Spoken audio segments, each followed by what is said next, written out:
అందరూ అయితే ఎట్లున్నారు? మేమైతే చాలా బాగున్నాం. ఇక చూస్తున్నా మా బీర చెట్లు అయితే మంచిగా పువ్వులు ఊతున్నాయి. కాత కూడా చిన్న చిన్న పిందెలు అయితే పడుతున్నాయి. ఇక చూస్తుంటా చిన్న బీరకాయ ఇంకా ఫస్ట్ టైం, ఇంకా అయితే ఇప్పుడే ఫస్ట్ కాస్తుంది. ఇంకా దింపలే, ఎప్పుడెప్పుడు తొలి కాత అని ఎదురు చూస్తున్నాం. చూసారా బెండ చెట్లు కూడా అక్కడ మస్తు అయినాయి. ఇక కాకర చెట్టు కూడా మంచిగా వాడుతుంది.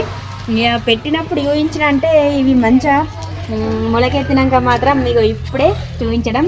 ఇక బెండ కూడా మంచిగా పూత ఊసింది, కాయలు కాస్తున్నాయి. నేనైతే ఈరోజు ఆకుకూర అంటే పచ్చకూర దింపుదామని మా చెట్లలోకి వచ్చిన.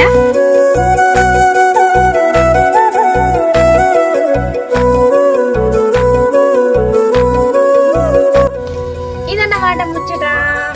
బాయ్. మీ ఏమి కూరలో కామెంట్ బాక్స్లో తప్పకుండా కామెంట్ చేయండి.